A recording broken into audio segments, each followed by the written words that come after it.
Fourth quarter coming up here from Rocky Top. Indiana on top of Tennessee, 57-49. And we saw in that last quarter, Tennessee, what are you doing? Come on!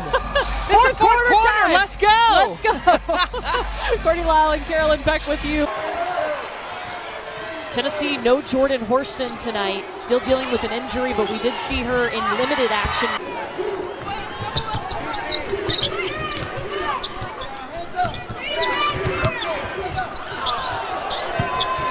Rakia in the corner. Jackson knocked down that three. That ball had no rotation. It was a knuckleball, but it was dead on target. Tennessee shooting 40% from three tonight. And then look at Mackenzie Holmes go. They give it inside to Jackson. She's immediately double teamed and gets herself to the free throw line. Those were the solid pieces that Indiana had that Terry Morin had to fill in the blanks around them, and did so with Chloe Moore McNeil. They also had Yarden, Garzone, 4 or 5 other players on the. Moore McNeil back to Holmes for three. No offensive rebounds for Indiana. Again, in the second half, offensive rebounding, not so much for Indiana. Not like they were able to get to in that first half. Johnson likes to push it in transition. She can score it, shoot the ball as well. Holmes had the offensive rebound taken away by Jasmine Powell. Tennessee out-rebounding Indiana 15-6 in this half. Jasmine Franklin inside, and she's fouled. Indiana was able to get 9 offensive rebounds in the first half. About to get their 10th one, but no, Jasmine Powell, she fights for it, and then pushing the other end, and then Jasmine Franklin going to work to finish inside. Look, Tennessee said this game is not over, and they have brought it within 5. Jasmine Powell will take a seat as Jasmine Franklin looks for the three-point play. She gets it, started her career at Missouri State, was recruited by Kelly Harper, and played for Coach Harper for a season.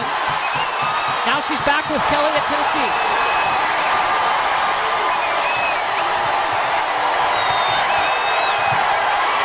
Brooklyn Miles, the extra effort! She is a hustle player.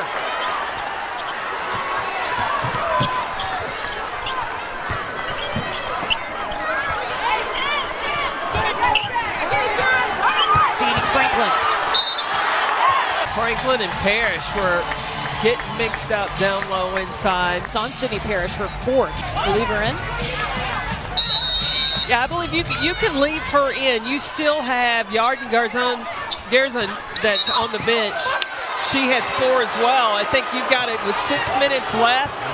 One of the two of them have to be on the floor. Brooklyn Miles coming into this game late. She's done a lot with her energy for Tennessee, especially defensively. Grace Berger, beautiful.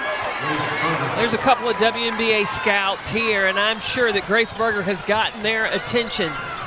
We got Katie Smith from the Minnesota Lynx and Darius Taylor, who's the assistant GM for the Atlanta Dream.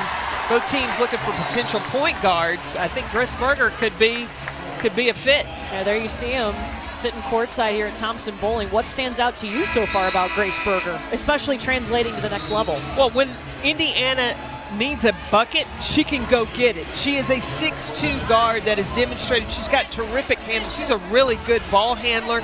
She sees the floor very well, and she knows the when.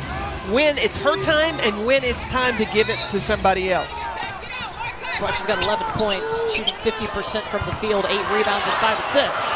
Heck of a stat line for Grace Berger. Moore McNeil leaped out and got the bucket.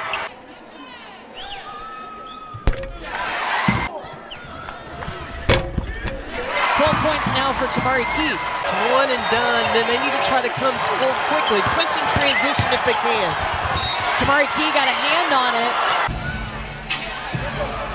And Tamari Key rotating over. It's not really her help. I think the better help should have come from Jasmine Franklin. But Scalia at the free throw line. Indiana 77% from the charity stripe tonight.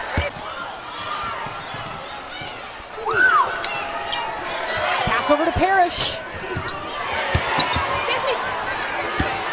Jasmine Powell. She's got 10 rebounds. Yeah, double-double. 14 points, 10 rebounds, 4 assists for Powell. Darby by herself. It's going to be Indiana ball. Indiana has been so patient, too. They haven't really gotten flustered at anything that Tennessee has thrown at them. Well, because Indiana has the brains of Grace Berger running the point. It's a team that executes with such high IQ. And Scalia off the glass there. Just patience, rotation, not a forced shot. Jasmine Powell, too much traffic. Grace Berger's there to scoop it. You see how Grace Berger handles the ball with ease. Just what comes natural between the legs, and then advance the ball to the corner. Scalia with the extra effort to get her own rebound.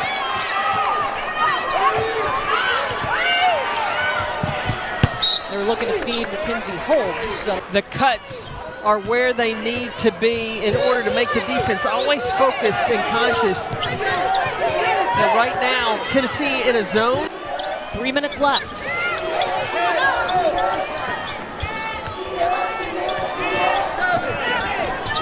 Six seconds. Berger's got it. Pulls up like a pro. I'm going to tell you, she can elevate. Berger can elevate and get her shot anytime she wants it. Watch as the shot clock is running down. Grace Berger just off the bounce, just elevates over the defense. Locks in, finds her target, knocks it down.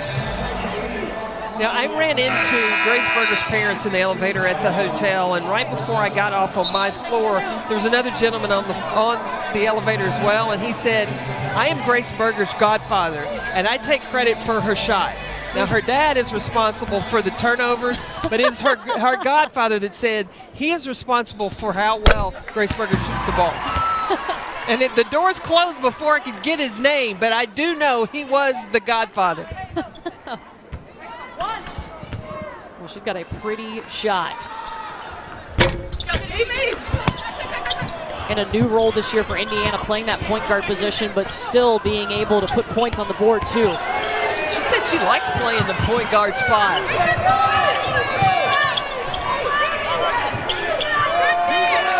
Look how she directs traffic, getting everybody in the right spot. Just make sure that Indiana doesn't turn the ball over.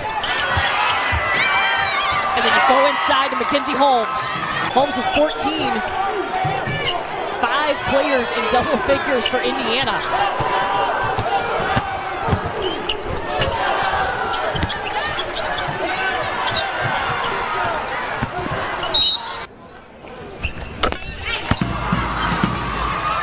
Cutting it to 5. Tennessee has got to go after steals. They got to even think about lengthening the game. Put Indiana at the free throw line. Coming into this game, they weren't shooting a high free throw percentage, but you cannot allow them to use the full shot clock. Indiana coming in was 63% from the free throw line. Mackenzie Holmes just gets down there and scores.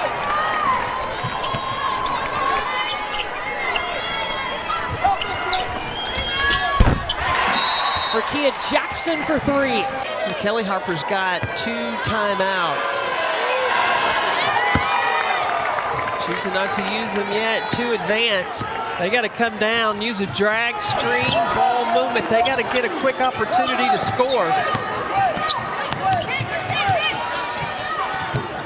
Puckett gets the ball back. Tamari Key calling for it.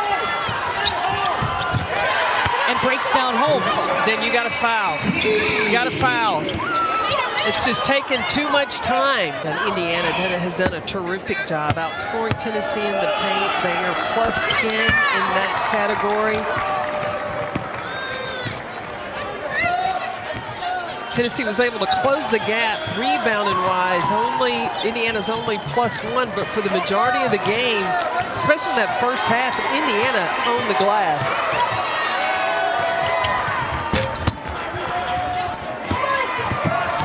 Chloe Moore-McNeil gets the rebound.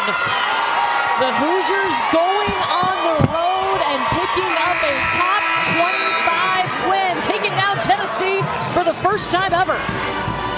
Terrific game plan. That gap defense really kept the ball out of the paint. And then the way that Indiana was able to diversify how they scored buckets, whether it be in the paint or knocking down the three-point shot, and a contribution from just about everybody in the Crimson and Cream.